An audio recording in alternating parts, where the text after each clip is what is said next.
Oi, bom dia para você. Hoje é terça-feira, dia 8 de maio. Eu sou a Carolina Guaidas e peço licença para te fazer companhia nessa madrugada ao vivo com o SBT Notícias. Seja muito bem-vindo.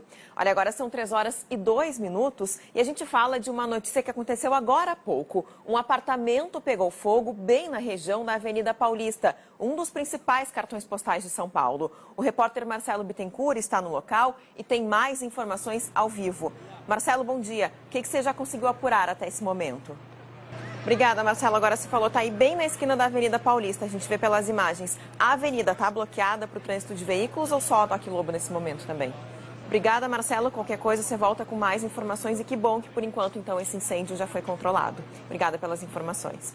Agora são 3h07 e a gente ainda fala de incêndio, mas de um outro que está no 8º dia de trabalhos, aí sob os escombros daquele prédio que pegou fogo e desabou bem no centro de São Paulo. Os bombeiros ampliaram agora as buscas por desaparecidos. Já são pelo menos 6 pessoas procuradas. E nessa segunda-feira foi celebrada a missa de 7º dia para lembrar as vítimas da tragédia.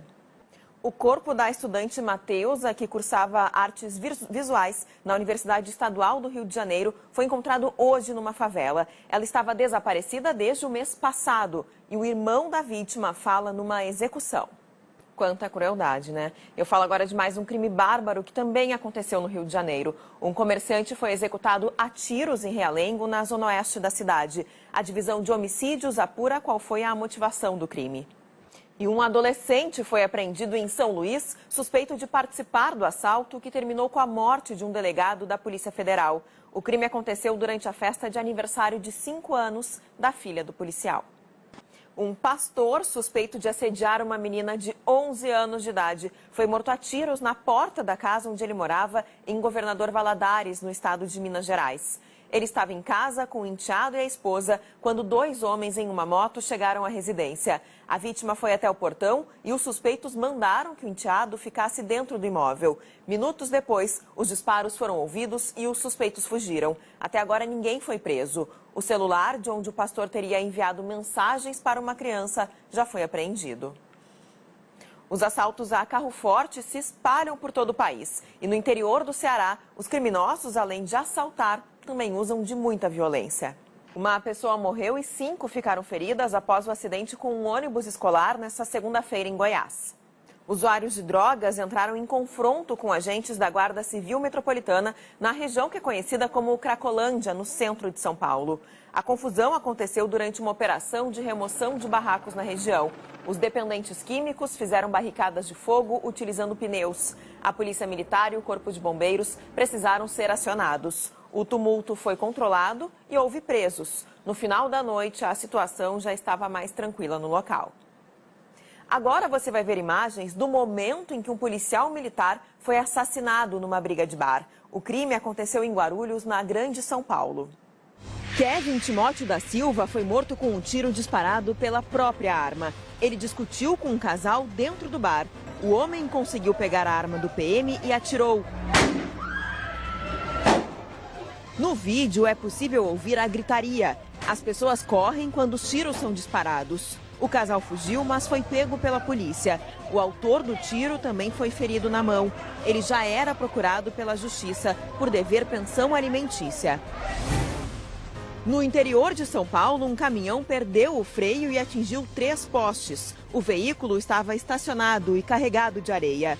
Mesmo com o freio de mão puxado, o veículo desceu e atravessou o canteiro de uma avenida. Fios de energia ficaram espalhados sobre a via e o fornecimento de energia elétrica chegou a ser prejudicado na região durante a manhã. Ninguém ficou ferido. Moradores de uma comunidade da zona sul do Rio de Janeiro registraram um intenso tiroteio durante um confronto entre policiais e traficantes. Após a ação, um homem foi encontrado morto. Os próprios moradores levaram o corpo de Marcos José Gomes de Souza de dentro da favela até um dos locais de acesso. Em Santa Catarina, um casal de sócios de uma distribuidora de bebidas e um funcionário da empresa foram presos em uma operação da Polícia Civil. O trio é suspeito de furtar 15 caminhões no estado. Eles utilizavam a distribuidora como fachada para adulterar os veículos roubados e levá-los ao Paraná. o prejuízo causado pelo grupo pode ultrapassar os 2 milhões de reais. No Ceará, uma mulher está internada em estado grave. A motociclista foi atingida por uma outra moto com 2 bandidos que fugiam da polícia. Os criminosos ultrapassaram o sinal vermelho. O caso aconteceu em Maracanaú, região metropolitana de Fortaleza. E a polícia concluiu que os tiros que mataram a vereadora Marielle Franco e o motorista Anderson Gomes partiram de uma submetralhadora 9mm. A arma tinha um supressor de ruído para minimizar o som dos disparos. A informação inicial era de que os tiros seriam de uma pistola. Marielle e Anderson foram mortos no dia 14 de março. Até hoje, a polícia não descobriu quem cometeu os assassinatos. Na quinta-feira, será realizada uma reconstituição no local do crime, no centro do Rio de Janeiro. Os presos da Operação Lava Jato começaram a ser transferidos nesta segunda-feira da prisão de Benfica para Jericinó, antigo presídio de Bangu. O interventor do Rio de Janeiro decretou a mudança por causa de regalias descobertas na cadeia no mês de março. Os ministros Dias Toffoli e Edson Fachin votaram contra um recurso da defesa para reverter a prisão do ex-presidente Lula. A decisão aconteceu num plenário virtual da segunda turma do STF. Esse tipo de julgamento é usado em casos que têm entendimento pacificado no Supremo. Ainda faltam votar os ministros Ricardo Lewandowski, Gilmar Mendes e Celso de Mello. A sessão virtual termina na quinta-feira. O presidente do Instituto Lula, Paulo Okamoto, prestou depoimento nesta segunda-feira como testemunha de defesa ao juiz federal Sérgio Moro, no processo que apura o sítio de Atibaia, na região metropolitana de São Paulo. Okamoto disse que o ex-presidente Lula tinha a intenção de comprar o imóvel. Agora à noite, o ministro Edson Fachin enviou para o juiz Sérgio Moro um inquérito contra o senador Fernando Bezerra. Fachin atendeu um pedido da Procuradora-Geral da República, Raquel Dodge, que destacou que o senador não ocupava mandato na época do crime. Fernando Bezerra, do MDB de Pernambuco, é investigado na Lava Jato, acusado de ter recebido mais de 40 milhões de reais em propina de empreiteiras entre 2010 e 2011. Em nota, a defesa do senador disse que os fatos narrados no inquérito não têm relação com o esquema investigado pela Lava Jato em Curitiba. O advogado de Bezerra destacou que o julgamento de admissibilidade foi interrompido porque houve empate entre os ministros e, com isso, a denúncia não foi recebida. A defesa afirma que as medidas cabíveis vão ser tomadas. 3 horas e 25 minutos e o Supremo Tribunal Federal prorrogou por mais 60 dias o inquérito que investiga o presidente Michel Temer por supostas irregularidades na edição do Decreto dos Portos. Falando nesse assunto, para jovens entre 16 e 18 anos, o voto é facultativo. Quem está nessa faixa etária e quiser votar em outubro ainda pode tirar o título. Nessa eleição, a procura pelo documento caiu quase 30%. Mas é tão importante votar, né? Quem pode tem que exercer sim esse direito. As inscrições para o Enem desse ano começaram nesta segunda-feira. A expectativa é que o exame tenha mais de 7 milhões de candidatos. Ou se faz diferença, né? Falar agora um pouquinho sobre vida mais saudável. Uma pesquisa do Ibope, encomendada pela Associação Paulista de Supermercados, revelou que os consumidores estão buscando mais alimentos in natura.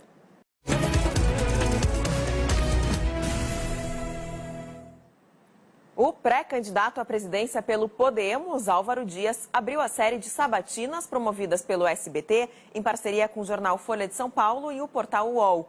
O ex-tucano rejeitou uma aliança com o PSDB e defendeu o porte de armas e o fim da reeleição. Agora são 3 horas e 38 minutos e a gente volta a falar sobre um incêndio que aconteceu aqui em São Paulo. Dessa vez, o fogo atingiu um apartamento na região da Avenida Paulista, um dos principais cartões postais da cidade. O repórter Marcelo Bittencourt está ao vivo no local, tem mais informações, mas, Marcelo, os bombeiros já conseguiram conter as chamas, isso?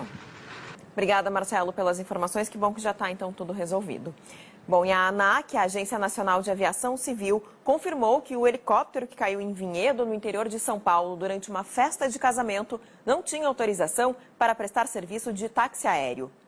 Nas notícias internacionais, passa de 30 o número de casas destruídas pela lava de um vulcão em erupção no Havaí. A região está sofrendo com intensas atividades sísmicas. A lava do Kilauea, que se move lentamente pela maior ilha do arquipélago, invadiu estradas e destruiu imóveis e florestas. Cerca de 2.000 pessoas tiveram que procurar lugares seguros. O vulcão é um dos mais ativos do planeta, com erupções desde a década de 80. O exército da Nigéria afirma ter libertado 1.000 meninas que estavam sob domínio do grupo terrorista Boko Haram. Pelo Twitter, os militares anunciaram que, além das crianças e adolescentes, alguns homens que foram forçados a se tornar combatentes do grupo terrorista estão entre os resgatados no oeste do país. O Boko Haram é responsável por milhares de sequestros de meninas e mulheres nos últimos 9 anos. Manifestantes protestaram contra a onda de violência que deixou pelo menos 5 civis mortos neste domingo, na Caxemira. As tropas do governo indiano responderam com bombas de gás lacrimogênio e houve confronto. O conflito na região, que é controlada pela Índia, já dura quase 30 anos.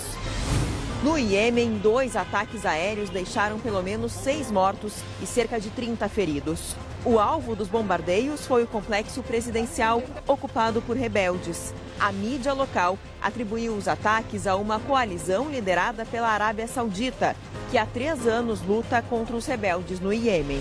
Organizações de defesa dos direitos humanos exigiram que o governo dos Emirados Árabes explique o desaparecimento da princesa Sheikha Latifa, de 32 anos. Ela acusou o próprio pai, que é o primeiro-ministro do país, de ser responsável pela morte de muitas pessoas.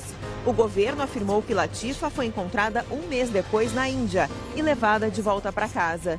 Desde então, não há notícias sobre a princesa. Uma família de guaxinins invadiu uma casa nos Estados Unidos. Os animais caíram do sótão e foram parar na sala de estar. A polícia e os bombeiros foram acionados e conseguiram resgatar 4 filhotes. A mãe tentou fugir e se esconder dos agentes. Em seguida, os guaxinins foram libertados na natureza. O presidente americano, Donald Trump, prometeu anunciar se deixa ou não o acordo nuclear com o Irã nesta terça-feira.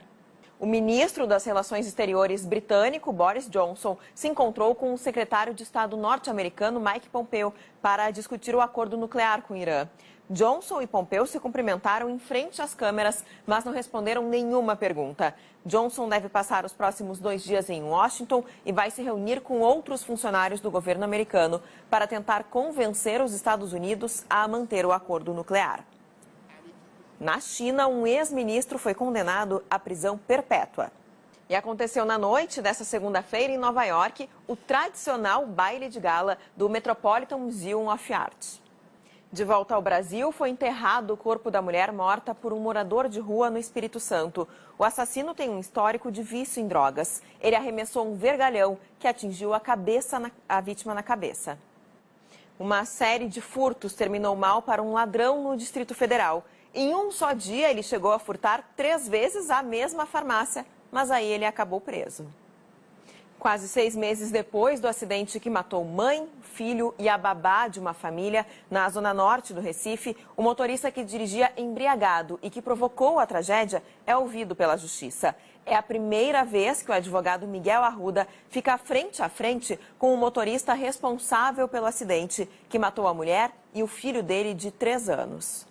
Faltam 5 minutos para as 4 horas da manhã e olha essa, uma jovem de 17 anos foi selecionada pela Agência Espacial Americana para fazer um curso de astronomia. Como ela não tinha condições para pagar a viagem, organizou uma vaquinha virtual e agora conseguiu juntar todo o dinheiro.